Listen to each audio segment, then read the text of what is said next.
Bueno, muy buenos días mis amados hermanos. Hoy continuamos y terminamos con este atributo que hemos venido estudiando dentro de la serie de los atributos de Dios, que es el atributo de la presencia de Dios. Hoy vamos a culminar este atributo y vamos a hacer al final un examen, unas preguntas. No va a ser un examen complejo, como dijimos. No se trata de sacar buena o mala nota, sino saber si realmente aprendimos y comprendimos lo que dice la Escritura. Acompáñame por favor a Primera de Pedro, capítulo 1, versículo 2. Primera de Pedro, capítulo 1, versículo 2. Y vamos a leer la Escritura y vamos a orar a nuestro Señor para comenzar. Dice así la palabra de Dios. Elegidos según la presciencia de Dios Padre, en santificación del Espíritu, para obedecer y ser rociados con la sangre de Jesucristo. Gracia y paz os sean multiplicadas. Vamos a orar en esta mañana, hermanos, y vamos a comenzar.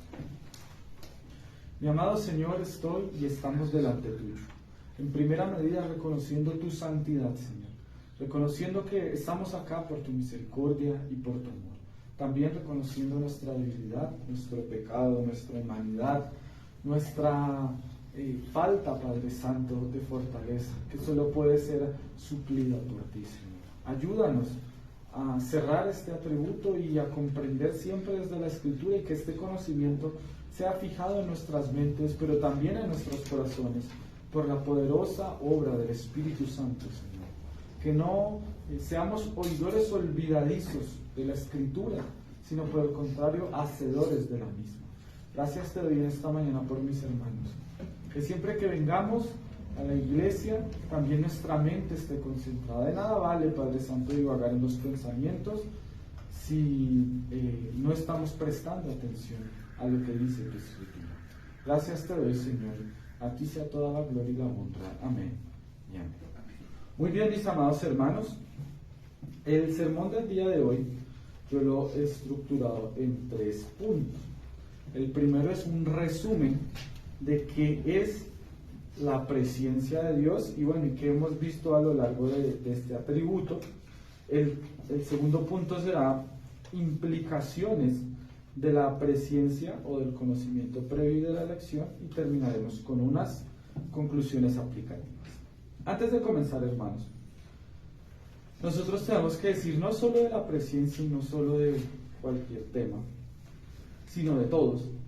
Y es que cuando lo estudiamos, pues obviamente tiene que haber una parte práctica para nuestra vida.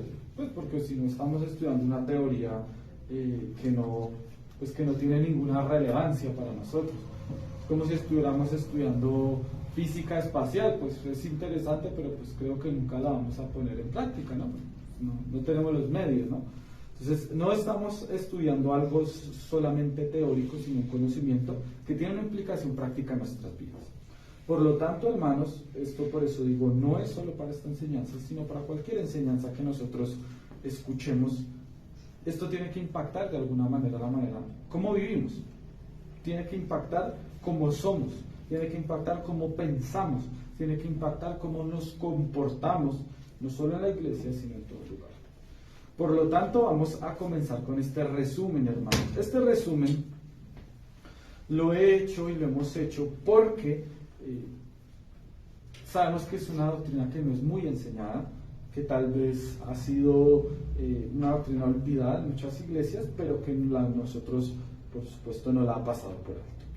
Vamos a comenzar, hermanos. El primer punto es que es la presencia de Dios dentro del resumen. Vamos a recordar que es la presencia de Dios y para eso vamos a ir al texto. En Primera de Pedro capítulo 1 versículo 2 y ahorita vamos a ir a Romanos 8:29, que son los 2 textos de estudio que nosotros hemos analizado y estudiado acá en esta serie. El primero, hermanos, elegidos según la presencia de Dios Padre en santificación del Espíritu, para obedecer y ser rociados con la sangre de Jesucristo, gracia y paz os sean multiplicadas. Como vemos, allí se encuentra esa palabra, elegidos según la presencia de Dios Padre. Dijimos y recordamos que la palabra presencia viene de un término griego ¿Por qué? Porque el Nuevo Testamento todo fue escrito en griego clásico, no en griego actual, porque hay muchas personas que dicen, no, pues yo voy a Grecia y voy a entender todo, no, porque el griego de esta época es diferente al griego de hace 2000 años, como el español de hoy en día es diferente al español, por ejemplo, de la conquista de Cristóbal Colón o de los Reyes Católicos, es totalmente diferente. Esta palabra presciencia viene de una palabra griega que es prenosis, y lo digo de esta manera porque son dos raíces: pre, que significa antes de o previo a, y gnosis, que significa conocimiento. Entonces nosotros decíamos que para entenderla un poco mejor, la doctrina de la presciencia de Dios también puede ser llamada la doctrina del conocimiento previo de Dios, del conocimiento previo de Dios. Y ahí le vamos a dar la respuesta a la primera pregunta: ¿qué es la presciencia de Dios? Y dijimos que la presciencia de Dios es el conocimiento previo de Dios sobre aquellos que han sido elegidos para salvación. El conocimiento previo de Dios sobre aquellos que han sido elegidos para salvación, y que Él los conoce porque ha sido Él quien los ha elegido. Recordamos también, mis amados hermanos, que la Confesión Bautista de Londres de 1689 es tan específica en afirmar que Él conoce el número exacto y la identidad exacta de cada uno de los elegidos. Él sabe exactamente quiénes se salvarán y quiénes no serán salvos. Esto Él lo conoce, pero nosotros no lo conocemos. Nosotros nos es un misterio, y como decíamos, nosotros no podemos decir es que Él es salvo, Él no es salvo, Él sí es salvo, Él no es salvo, porque eso es un misterio que solo Dios conoce. Entonces, ¿por qué? Porque esto nos implica también cumplir el llamamiento de predicar el Evangelio a toda criatura. Probablemente le prediquemos a muchas personas que no han sido elegidas, y por lo tanto nos rechazarán. Es más, nos rechazan, se burlan, no lo toman en serio, nos discriminan, nos ignoran. Pero usted no sabe si tal vez esa persona un día sí ha sido llamada para salvación y un día se convierta. Entonces debemos predicarle a todos, porque el único que conoce quién ha sido salvo o es salvo es Dios. Nosotros debemos predicar. Entonces, lo primero que vemos es que la presciencia de Dios es que Dios conoce desde antes que exista todo lo que conocemos, conoce quiénes habrán de ser salvos. No, esto no es un juego de azar, esto no es la lotería. Él no puso las balotas dentro de una urna y él se salva, él no salió, entonces descartado y para el infierno. No, Él conscientemente y dentro de su propósito eligió. Nosotros, como decíamos, no sabemos exactamente por qué eligió. También eso nos es misterioso. Nosotros no sabemos por qué Dios Él me eligió a mí, pero no eligió al vecino de lado. Y esto, como vamos a ver adelante, tiene unas implicaciones. Esto es lo primero que debemos decir, hermanos, y que nunca se nos olvide que es la presciencia de Dios, el conocimiento previo de Dios sobre quienes han de ser salvos, sobre quienes son los elegidos para salvación. Lo segundo que debemos recordar, hermanos, es sobre quién recae la presciencia, sobre quién recae la presciencia. Y como vemos acá, es uno de los lugares en donde hay más confusión, porque la gente enseña que la presciencia es el conocimiento previo sobre todo.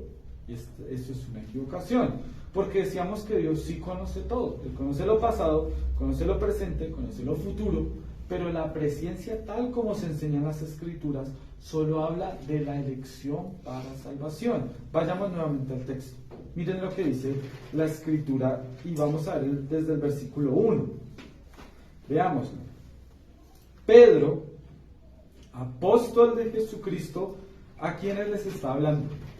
A los expatriados en la dispersión en el Ponto, Galacia, Capadocia, Asia y Bitinia. Elegidos, ¿quiénes? Esos expatriados, según la presciencia de Dios Padre, en santificación del Espíritu, para obedecer y ser rociados con la sangre de Jesucristo.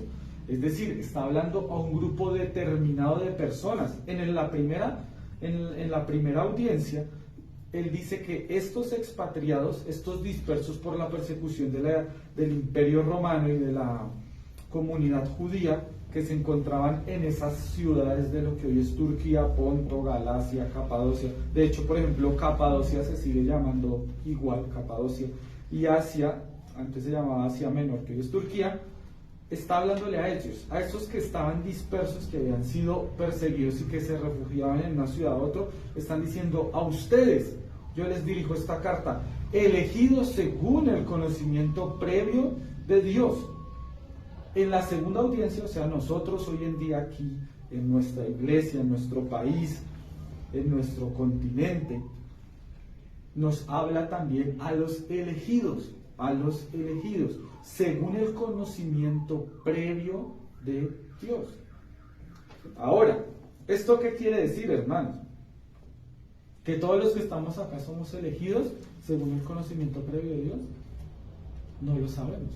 Es más, podríamos afirmar con cierta grave probabilidad que no todos los que están en la iglesia son salvos. No todos los que nos congregamos acá somos salvos. Pero, Dios sí sabe exactamente quiénes son y quiénes no son. A Él no le es un misterio. Y esto, hermanos, no quiere decir que nosotros no podamos tener certeza de nuestra salvación. Para nada. De hecho, sí podemos tener certeza. Lo que no podemos tener certeza es quién la tiene y quién no la tiene. Eso nos es muy difícil. Claro, nosotros podemos tener altas probabilidades, cómo se comporta el hermano, cómo habla, cómo piensa, pues nos puede llegar a decir: sí, el hermano es un hijo de Dios, pero no es una ciencia infalible, ¿no? ¿Por qué? Recordemos las Escrituras, por ejemplo. Recordemos que Judas estuvo 3 años junto al Señor, y seguramente sus otros discípulos y consiervos, cuando lo veían, decían: Él es un elegido, Él es salvo, ha estado con nosotros, ha caminado con nosotros, ha aprendido del Señor con nosotros. Pero en un momento Él reveló realmente quién era, ¿cierto? Y durante tal vez esos 3 años ellos pensaron una cosa, y en el lapso de varios días todo esto cambió. Nosotros no sabemos si eso pase con nosotros, ¿no? Dios quiera que preservemos, seamos preservados hasta el final. Una de las doctrinas de la gracia, que seamos preservados hasta el último día de nuestra vida, y no que al final hagamos como Judas, habiendo militado en la carrera, al final se vendió por 30 monedas de plata al Señor, y después salió y se suicidó. Entonces, hermanos, la presencia de Dios recae solamente sobre los elegidos, sobre los elegidos para salvación. El conocimiento previo es solo sobre los elegidos, no sobre eventos futuros, no sobre fechas futuras, no sobre acontecimientos futuros, sino sobre los elegidos. Y como decíamos, esto es muy importante. ¿Por qué? Porque podemos entrar a manipular el texto y hacerlo decir lo que no está diciendo. Es decir, no vamos a decir algo que no es cierto, porque yo puedo decir, y ustedes estarán de acuerdo conmigo, Dios conoce todo lo que ha de venir. Amén, es verdad. Pero este texto en particular no está diciendo eso. No está diciendo que Dios conoce todo, sino que conoce a los elegidos según su conocimiento previo. Entonces, nosotros debemos poner los linderos, debemos circunscribir lo que dice la Escritura. Entonces, si la presencia habla solamente de los elegidos conocidos previamente por Dios para salvación, no podemos extenderlo a otras cosas, porque esas otras cosas pertenecen a otros atributos, a otras perfecciones de Dios, como por ejemplo su omnisciencia, que Él lo sabe todo. Entonces, es esto otra, digamos, punto que debemos recordar, hermanos. Ahora, vayamos al libro de los Romanos, capítulo 8, versículo 29. Estos dos tal vez son los textos más importantes que la Escritura nos da sobre la presencia. Romanos 8, 29. Y veamos que solo habla de las personas elegidas, no habla de los eventos futuros. Y veamos desde el versículo 28. Versículo de oro, como siempre he dicho. Y sabemos que los que aman a Dios, todas las cosas les ayudan a bien, Esto es, a los que conforme a su propósito son llamados. Porque a los que antes conoció, también los predestinó para que fuesen hechos conformes a la imagen de su Hijo, para que Él sea primogénito entre muchos hermanos. Veíamos que, ¿dónde se encuentra la presencia aquí? Hasta la primera coma en el versículo 29. Porque a los que antes conoció, conocimiento previo, conocimiento anterior. Y veíamos que acá el término no es prenosis, sino una de sus conjugaciones, proginosco, a los que antes conoció. O sea, ya Él los conoció y vea quiénes son esos que antes conoció. El versículo 28 lo dice. 1, los que aman a Dios, y 2, los que conforme a su propósito han sido llamados. Si se dan cuenta que la presencia solo habla de aquellos que han sido llamados, ordenados, elegidos para salvación. ¿Y para qué los eligió? Que era otra pregunta que hacíamos. ¿Para qué el Señor eligió a estas personas para salvación? Y decíamos que esta es una de las dudas existenciales más grandes de la historia de la humanidad. Porque ¿quién soy? ¿Para qué estoy aquí? ¿Yo por qué estoy acá, cierto? O sea, ¿para qué Dios me hizo en esta vida? ¿Cuál es mi propósito? Y veíamos que uno de esos grandes interrogantes son satisfechos en este versículo, para ser hecho conformes a la imagen del Hijo.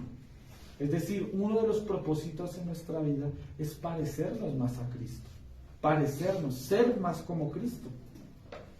¿Por qué? Porque bueno, la pregunta es ¿cómo quién más seríamos, no? O sea, ¿quién más imitaríamos sino aquel que nos eligió?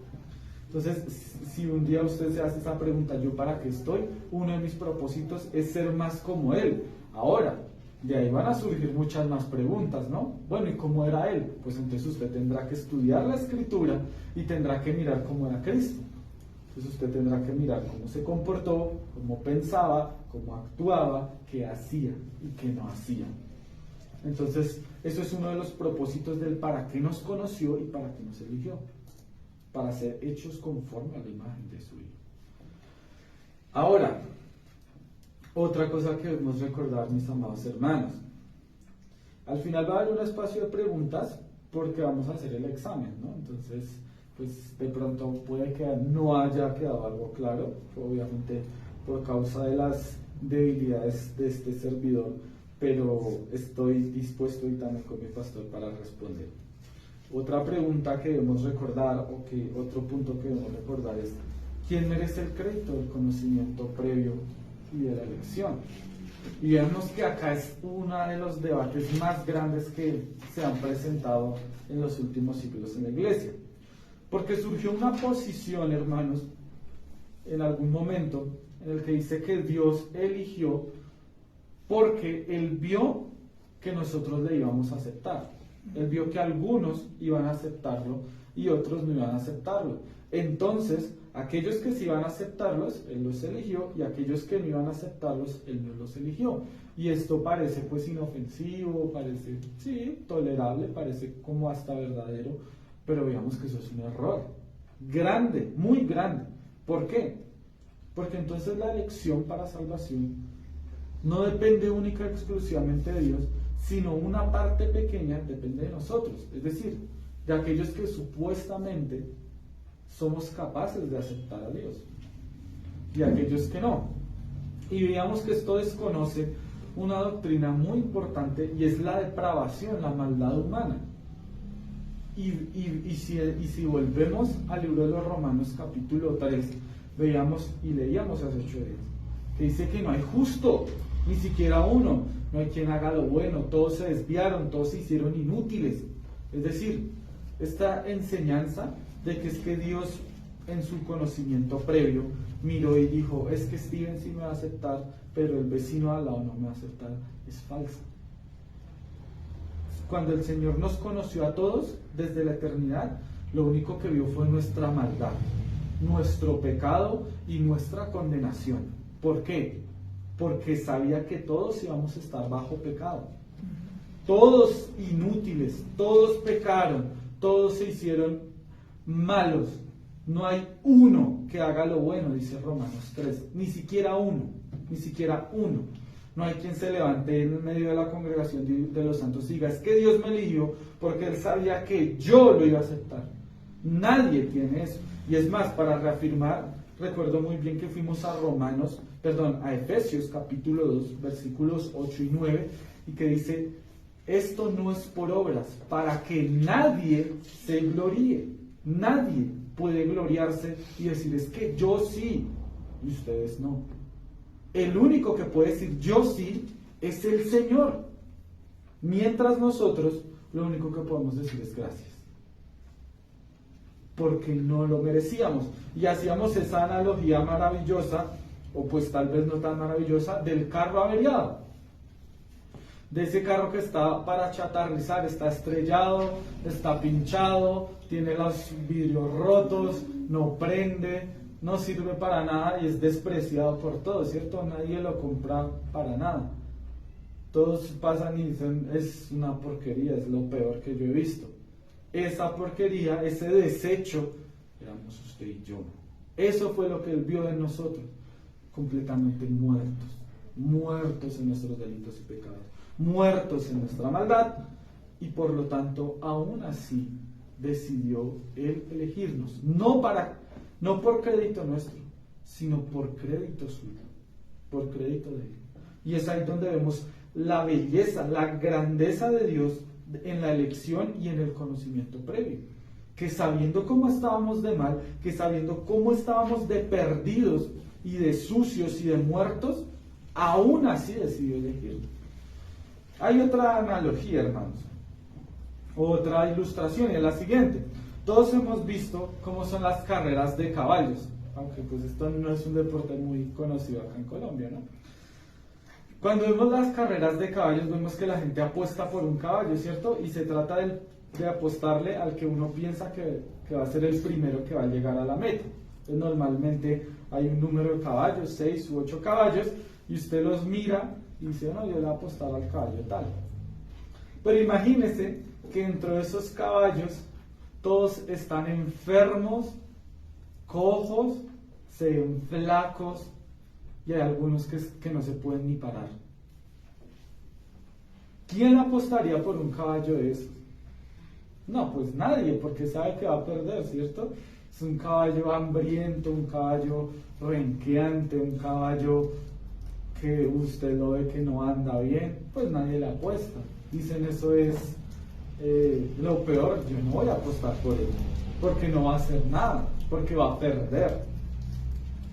Ese caballo éramos usted y yo, y de hecho hay un texto maravilloso que dice, que es un texto muy utilizado y muy conocido, que dice que de lo vil y de los menospreciados sacó Dios para avergonzar a los sabios. Es decir, Él no escogió lo bueno, porque de por sí no había nada bueno que escoger para empezar, ¿no?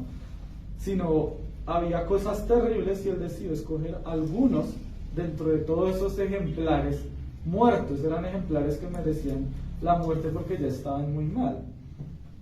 Ahora, hermanos, esos somos usted y yo. El que decidió decir, yo voy a redimir a ese caballo muerto, es el Señor. No el mérito del caballo, sino mérito de aquel que lo elige. Y el que eligió al caballo es el que lo restauró, le dio de comer, lo curó y lo levantó, y ahora es un caballo que puede servir para algún provecho. Y usted dirá, bueno, ¿y estas ilustraciones qué, hermanos? Son ilustraciones, por supuesto, que yo traje, pero que en gran medida Jesús ilustró cosas parecidas en la palabra. Y una de estas ilustraciones es la del buen samaritano, hermanos.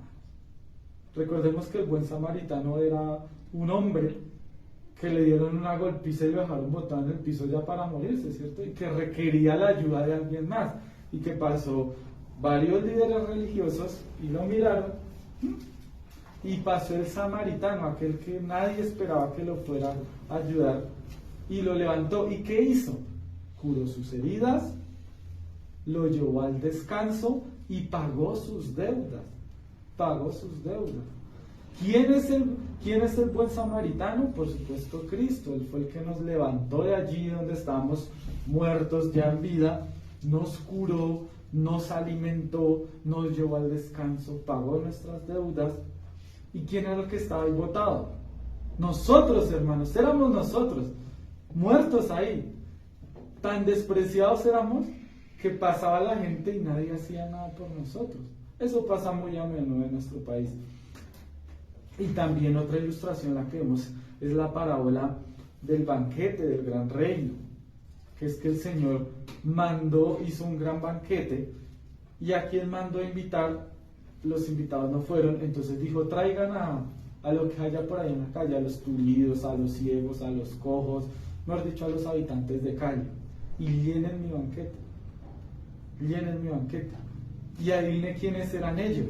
Éramos nosotros, hermanos, también. Amén. Éramos esos, es decir, lo peor, ¿cierto? Si usted sale y ve hoy en día a los habitantes de calle, son despreciados, incluso muchas veces por nosotros mismos, por su olor, por su aspecto, por su manera de vivir. Pero espiritualmente nosotros éramos eso, despreciados, apartados, discriminados. Nadie iba a decir que nosotros nos sentaríamos en la mesa del Rey de Reyes y del Señor de Señores. ¿Por qué? Porque no lo merecíamos. Solo por la invitación del Señor es que nosotros podemos ser hallados en la mesa. Si no fuera por eso, entonces no estaríamos. Pero Él vio que usted era así, que nosotros éramos así, caballos cojos, tuertos, personas despreciadas por todas las personas, de lo vil y de lo menospreciado. De allí nos sacó el Señor. Entonces, ¿qué crédito podría dársenos? Ninguno. ¿Y qué crédito se le puede dar al Señor? ¿O se le debe dar al Señor? Todo el crédito, todo. Eso es otro aspecto que nosotros vemos dentro de la presencia de Dios. Entonces, hermanos, acá vamos a pasar a la parte de las implicaciones prácticas, segundo punto. Nosotros vimos unas implicaciones hace 15 días y hoy las vamos a desarrollar un poco más. Y veíamos la primera implicación, y es que el conocimiento de Dios se basa el conocimiento previo de Dios se basa en su propio propósito y no en las bondades del hombre. O sea, Él eligió porque Él así quiso hacerlo. Él conoció y aún así eligió porque esa fue su voluntad, no porque haya visto algo atractivo en nosotros, porque no había nada atractivo. Así es. Y esto quiere decir, hermanos, en primera medida, que estamos llamados a la humildad, porque no dependió de nosotros la elección, sino del Señor. Es más, como decía Calvino, o como decía el apóstol Pablo, si algo he de gloriarme será en Cristo. Pero Calvino decía, pues no tenemos nada que gloriarnos, porque al conocer esto vemos que no hicimos nada, no hicimos nada. Simplemente un día fuimos levantados de la muerte. ¿Y yo por qué fui levantado de la muerte? Por causa del amor de Cristo. Yo no hice absolutamente nada para ello. Entonces no hay nada de lo que yo pueda decir, es que yo sí soy, es que yo sí tengo, es que yo sí hago. Eso es nada delante del Señor. Y como veíamos, hermanos, para el Señor, las glorias de este mundo, las posesiones de este mundo, los títulos de este mundo, son como dijo el apóstol Pablo, basura. De hecho, cuando él habla de esa basura en Filipenses, si usted vuelve atrás al contexto, él muestra los títulos más grandes que tenía esa época, ¿no? Discípulo de Gamaliel, uno de los 7 grandes maestros judíos de la historia, y era judío, y era fariseo en cuanto a la ley, y era de la tribu de Benjamín, es decir, era de la sangre del pueblo de Israel. Y fue un hombre educado, y fue un hombre que fue a la universidad, que en esa época, pues si en esa época es difícil, imagínense en esa. Era un hombre ilustrado, hablaba varios idiomas, conocía muchos lugares del Imperio Romano, era ciudadano romano, es decir, era un hombre importante.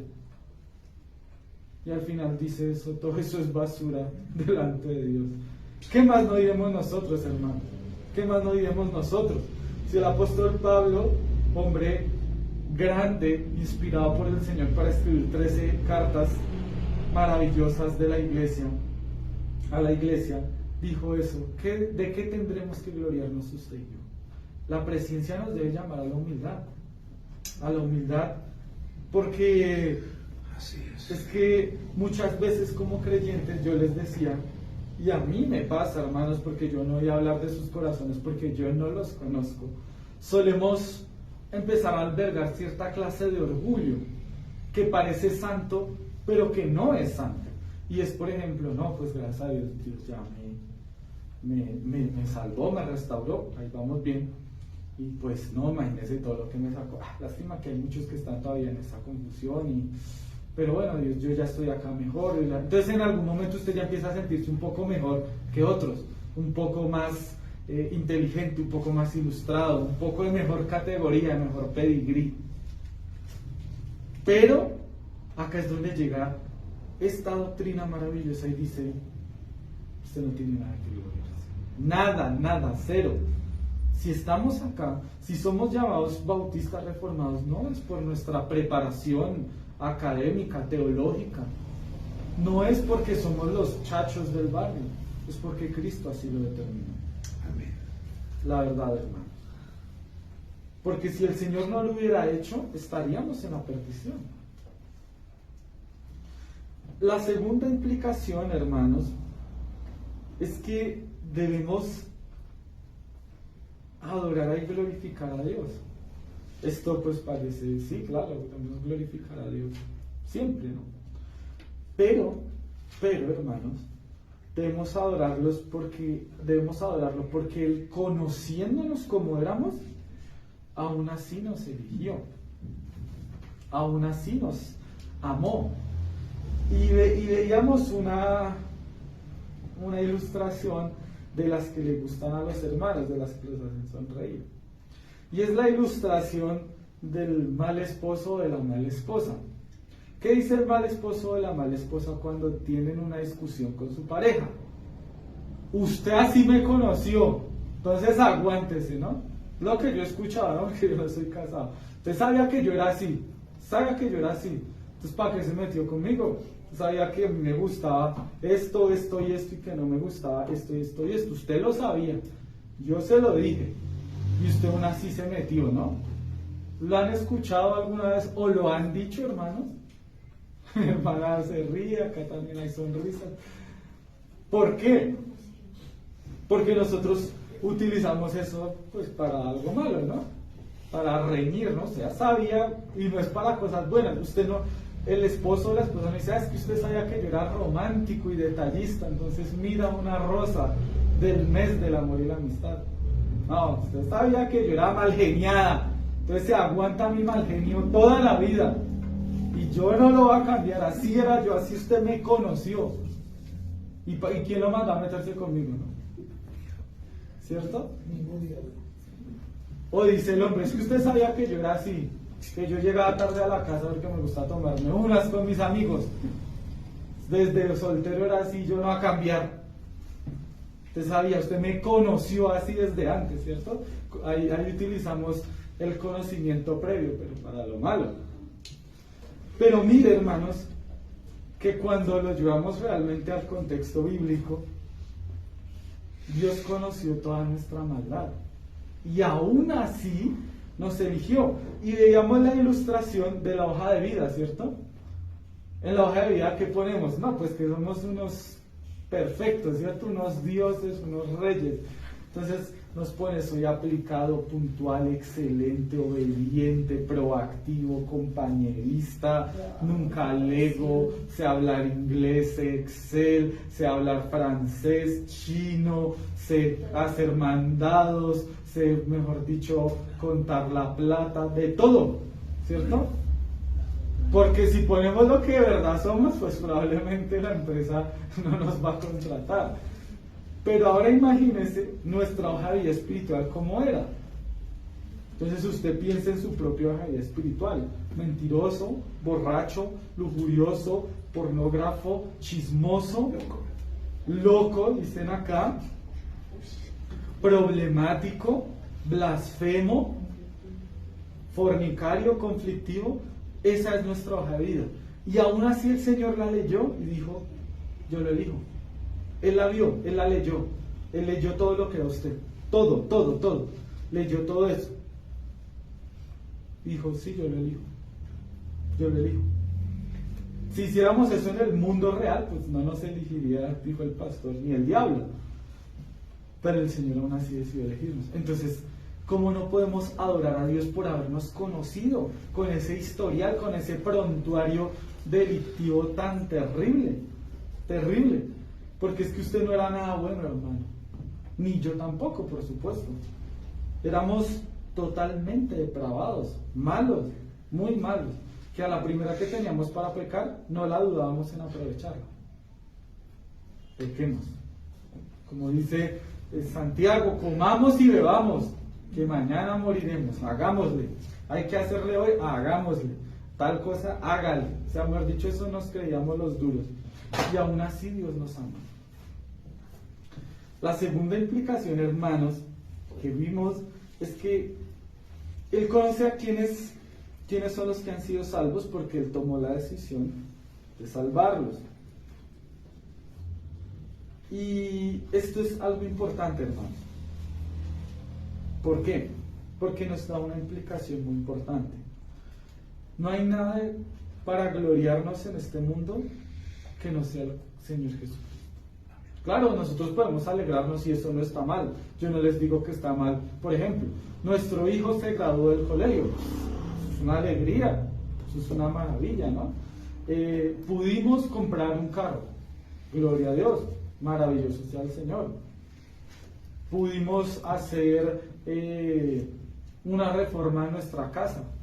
Pudimos viajar, pudimos ayudar a alguien, son cosas muy gloriosas que nos pueden pasar. Pero siempre debemos gloriarnos en Cristo. Porque muchas veces decimos, no, es que eso fue por mi trabajo, ¿no? Eso fue por mi esfuerzo. Tenemos un dicho en Colombia, ¿no? Primero yo, segundo yo y tercero yo. Para decir que todo es que soy yo, o sea, si yo compré el carro, es que lo fui yo. Entonces, no importa que Dios le haya dado a usted la oportunidad de trabajar, la oportunidad de adquirir dinero, la salud. No, eso fui yo. Y el resto, pues sí, el resto también, pero yo. No, hermano. Si algo de gloriarme debe ser en Cristo. ¿Por qué? Porque si yo era un miserable, porque si yo era un muerto, y el Señor aún así conociéndome como yo era, me dio vida, y aún se satisface en darme ricas bendiciones, lo único que puedo decir es gracias, Señor. Gracias. Todo es por tu gloria, todo es por ti y para ti. No hay nada a lo que yo me pueda levantar y decir. Porque cuando hacemos eso, adquirimos la actitud del fariseo. Recordémoslo también, que decía la oración del fariseo y la del publicano en los evangelios, que el fariseo decía, Señor, gracias porque yo no soy como el publicano, yo sí oro, yo sí doy una ofrenda, yo sí guardo tus mandamientos. Mientras que el publicano decía, Señor, yo no soy digno de siquiera mirar al cielo. Y dice el Señor Jesucristo que bajó primero justificado el publicano y no el fariseo. ¿Por qué? Porque el publicano reconoció su maldad y reconoció que solo su maldad podía ser satisfecha en Dios, mientras que el fariseo pensaba que por él era que lo tenía todo, por sus méritos. Yo oro, yo ayuno, yo doy diezmo, yo cumplo, yo hago, yo. Y parecía, o sea, diríamos hoy en día, y parecía cristiano, ¿no? Y muchas veces nos hemos vuelto así. Es que Dios me está dando esto porque Él ha visto que yo he orado, porque Él ha visto que yo he ido a la iglesia juicioso y no he faltado, porque Él ha visto que yo he leído la Biblia, porque Él ha visto que yo he sido bueno. Y aquí hay que tener un punto de cuidado, hermanos. No quiere decir que estas cosas no las hagamos, pero la importancia es para qué las hacemos. ¿Para darnos crédito a nosotros? Pues si es para eso, entonces yo les digo en esta mañana, eso no sirve de nada. Lo hacemos para decir, yo oro, porque nos volvemos, si se dan cuenta que nos volvemos exactamente igual al fariseo, Señor, tú sabes que yo oro, tú sabes que yo hago, tú sabes que yo no hago. Mientras que el publicano, no, Señor, la verdad, yo no soy digno de nada. Yo no soy digno de nada. Claro, yo oro, yo leo la escritura, pero es para tu gloria. No porque yo sea el duro, el chacho del barrio, sino porque tú me has dado el privilegio de participar en estas disciplinas espirituales. Tú me has dado el privilegio de congregarme con mis hermanos. Tú me has dado el privilegio de poder ser llamado hijo tuyo cuando no lo merecía. Y por lo tanto todo el crédito es para ti. Y esto nos lleva, que un día sé que lo vamos a predicar, a una práctica maravillosa que debemos tener, hermanos, que es el contentamiento, que es vivir contentos, conformes con lo que Dios nos ha dado. Que es algo que hoy en día hablábamos con mi mamá anoche, que hoy en día el que tiene un peso se desvive por tener el segundo y después el tercero, y nunca está conforme con nada, nunca está satisfecho con nada, siempre como que le hace falta, decimos en Colombia, 5 centavos para el peso, y aunque tenga y tenga y tenga, quiere tener más, siempre está no, y porque siempre habrá alguien que tenga mucho más que él, entonces se mira y se compara con otro y dice, no, tiene más, yo necesito más. Pero la Escritura nos llama al contentamiento, a estar conformes con lo que Dios nos ha dado. No a la pereza, porque ni a no, pues es que no tengo nada, pues yo así estoy conforme, no. Sino que obviamente habiendo practicado mis deberes cristianos, lo que el Señor me ha proporcionado en su gracia, con eso yo voy a estar contento, con eso yo voy a estar conforme. Y no darme crédito alguno.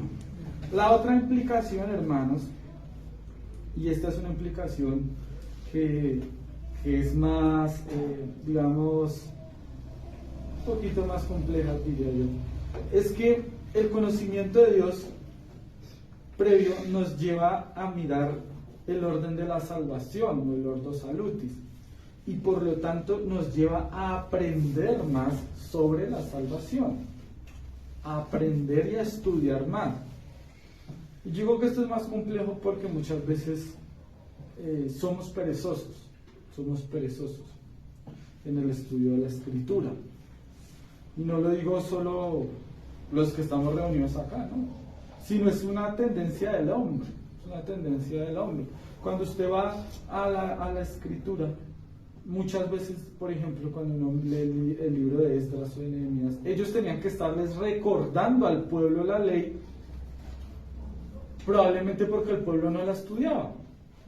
Y no era porque no la tuviera. Es más, de hecho, cuando Esdras tuvo que mandar a buscar la ley, duraron un poco de tiempo buscándola, era porque ya no la tenían en el lugar que ellos debían tenerla, la ley.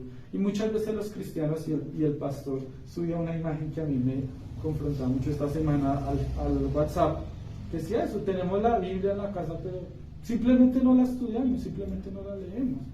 Nos hemos vuelto, y lo voy a decir con todo el respeto, como los católicos, hermanos, que tienen allí la Biblia abierta en el Salmo 91, esa página ya amarilla, llena de polvo, que se nota que nunca la leen, nunca pasa esa página.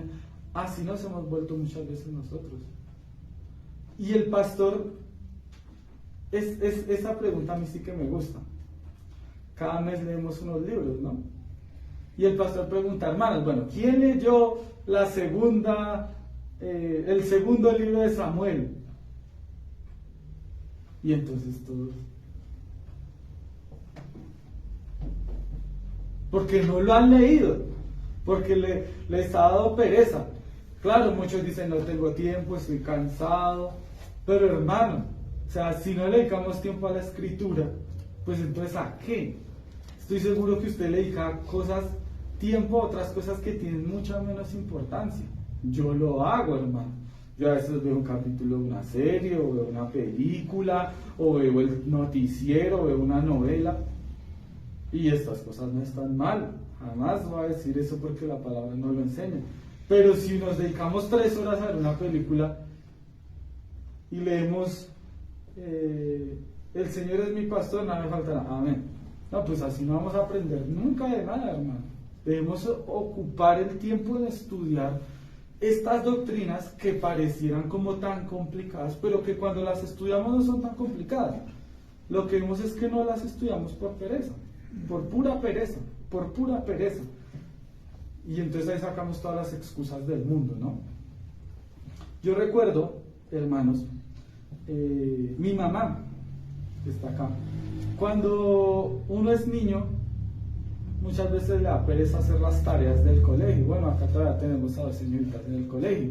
Y los papás hagan las tareas, pero mire que las haga. Y a veces es un complique que los hijos se sienten y hagan lo que saben que deben hacer, ¿cierto? Porque si no se van a sacar una mala nota. Allá se ríen atrás. Y por ejemplo, yo siempre me acuerdo del tema de las tablas de multiplicar, que creo que todos tuvimos problemas con eso, ¿cierto? Todos. Entonces, claro, la tabla del 1, fácil, ¿no? La tabla del 2 ya es más complicado. Y cuando llegamos a la del 6 o la del 7, incluso yo sé que habrá hermanos que si hacemos una pregunta de esas no se las saben, por pronto yo mismo tampoco. ¿Por qué no nos las aprendimos? Porque le cogimos pereza a eso, ¿cierto? Ese tema otra vez, a mí ya eso me fastidia, o sea, ya no. O con el inglés, ¿no? No, a mí esa vaina me da, es como, no, yo ya no lo entiendo, ya. Y se cierra, no, yo ya no lo entiendo. El orden de la salvación, no, eso yo ya no, ya. Ahí como que ya lo que sé y ahí se acabó el discurso. No, hermanos, no, esto no es a lo que nos llama. De hecho, hoy veíamos una lectura maravillosa en el libro de los Hebreos, y es que dice que ya debiendo ser maestros, siguen siendo principiantes. Nosotros, porque le habla a la iglesia, ya debiendo tener alimento sólido, seguimos en la leche. Ya debiendo estar en la tabla del 98, seguimos en la tabla del 1.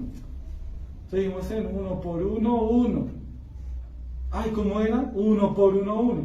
No hemos avanzado a los temas que de verdad son más profundos, más complejos, sino seguimos luchando con temas de principiantes. Y vea, por eso les digo que es que esto no es solo esta iglesia. Si el Señor lo inspiró para ponerlo por escrito en el libro de los Hebreos, es porque es una tendencia humana, de la naturaleza humana. Sí, Dios me amó, Dios me ama, yo ya con eso tengo y ya, listo, ya con eso, no, y pero ¿por qué? Y no, ya el resto, decía una vez una hermana, no, ya el resto de eso, ya la letra empieza a matar mucho, decía. Bueno, entonces, hermanos, estudiemos la Escritura, porque ustedes tienen un deber no solo frente al pastor, sino también frente a mí, y es el juzgar bíblicamente mi enseñanza. ¿Y cómo lo harán si no estudian? ¿Cómo podrán decir, el hermano se equivocó y dijo algo que no era? Si no leen la Escritura, no tendrán las herramientas para decirlo. Con el pastor muchas veces él me ha hecho correcciones y yo le he hecho correcciones, y no por ponernos de ejemplo, ¿no? Sino porque, oiga, pastor, mire, está tal cosa, o el pastor me dice, no, mire, está tal otra, porque esto y esto, sí. Pero hermanos, finalmente el conocimiento es personal. Estoy seguro que lo que sabe mi papá no lo sabe mi mamá, y lo que sabe mi mamá no lo sabe mi papá. Lo que sabe la hermana Luz no lo sabe el hermano José, y lo que sabe el hermano José no lo sabe la hermana Luz. No es exactamente el mismo conocimiento. Algunos saben más en un tema y el otro sabe más en otro. Es individual. Entonces, el llamado es a que estudiemos en esta mañana. Amén. La cuarta implicación y la última, hermanos, es que el conocimiento de Dios implica que la salvación no se pierde. Porque quien nos conoció y nos dio la salvación es Dios. Entonces la salvación depende de Él, no de nosotros, no de nuestros actos, no de nuestros pecados, no de nuestra fe, no de nada nuestro. Dice el Señor, dice Job, Dios dio, Dios quitó. Pero en este caso, Dios le dio a la salvación una característica, y es que es eterna, es vida eterna. Es decir, Él no se va a arrepentir mañana y, el hermano José se portó re mal, se la quito. No, es eterna. Es eterna. Él no cambia de parecer. Menos mal ya vimos la inmutabilidad de Dios. Él no es que dijo, yo ya elegí a estos, ya me arrepentí de esto, voy a borrar a estos y ahora voy a elegir a unos nuevos. No, Él se mantiene, y eso nos da esperanza. Porque como no depende de nuestras bondades, que no tenemos sin Dios, pero tampoco depende de nuestros pecados, sino solamente Dios. Esto quiere decir que la presencia de Dios implica que la salvación no se pierde, por cuanto la salvación solo depende de Dios. Solo depende de Dios. Usted puede hacer lo que hicieron los de la Torre de Babel, ¿no? Hacer de todo para llegar al cielo. y eso no lo va a hacer salvo. Usted puede, como dice el apóstol Pablo en 1 Corintios 13, dar sus bienes a los pobres, entregar su cuerpo para que sea quemado, hablar todas las lenguas del mundo. Y si no tiene amor, nada es. Usted puede hacer todo eso, pero sin Dios no es nada. Pero si tiene a Dios, aunque sea malo, aunque seamos malos, aunque seamos a veces muy malos, aún así Dios nos ama. Vamos a pasar a las conclusiones para terminar, mis amados hermanos, y las conclusiones yo he formulado preguntas para que usted se analice en esta mañana, se analice, y por supuesto yo también. La primera pregunta es, que ya estas preguntas ya no nos gustan tanto, pero que son necesarias. ¿En qué área de su vida usted no muestra humildad? ¿O usted no tiene humildad? Piense en ello y arrepiéntase.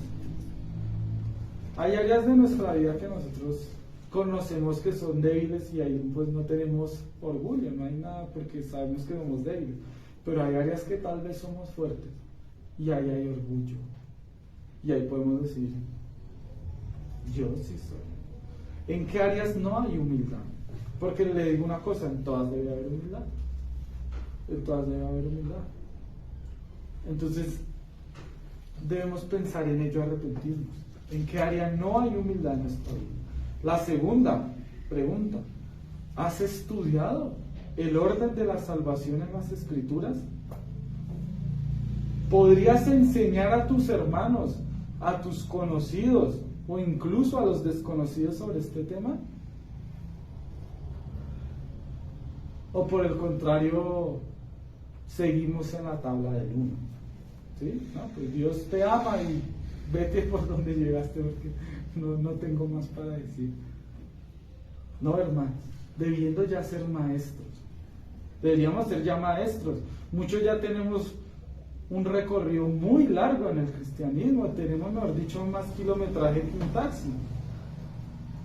Pero aún así seguimos en lo, dice el autor de los Hebreos, en los rudimentos, en lo básico, en la cartilla de Nacho Lee, todavía aprendiendo cómo se pronuncian las vocales, cuando ya deberíamos estar en la profundidad.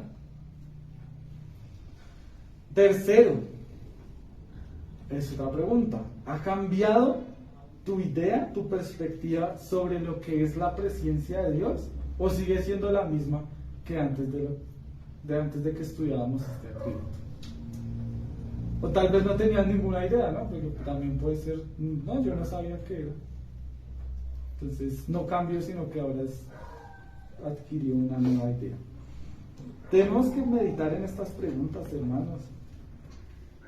Y la última es, ¿has glorificado lo suficiente a Dios por ello en tu vida? ¿Le has agradecido? ¿Has adorado a Dios lo suficientemente porque te conoció como era y aún así te eligió? ¿O por el contrario, eso no es relevante en tu vida?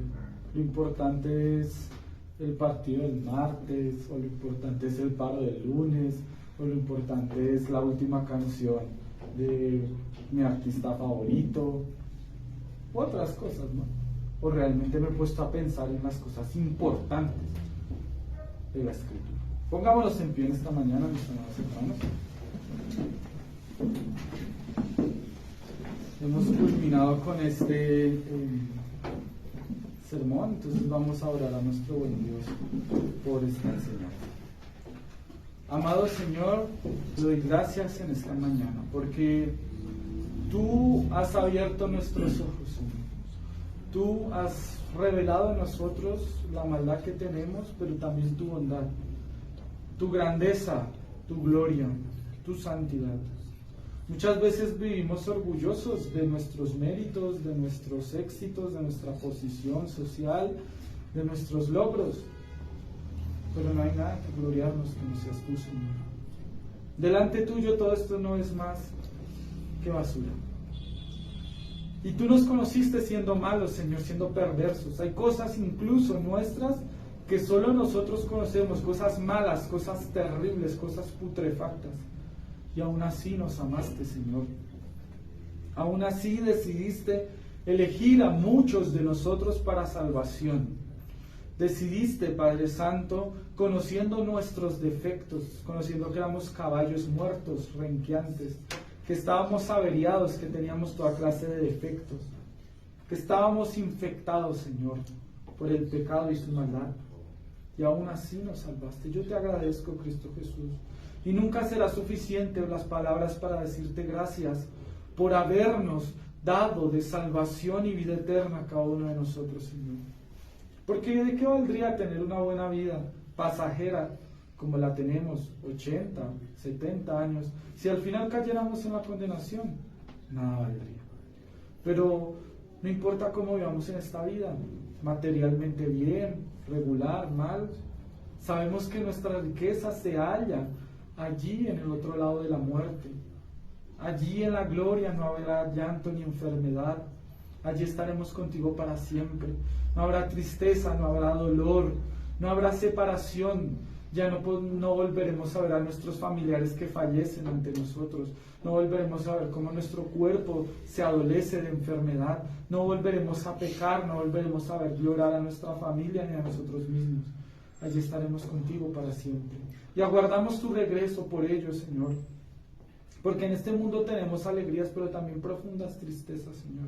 Porque en este mundo tenemos momentos de felicidad, pero también grandes periodos de dolor, de congoja, Señor. Gracias te doy, Señor, por abrir nuestro entendimiento y que esta enseñanza realmente impacte. No porque yo la haya dado, Señor, porque yo no soy nadie, Señor, sino porque tu palabra es la que habla a tu pueblo. Y sé que necesitamos, Padre Santo, que nos hables a través de tu Escritura todos los días de nuestra vida.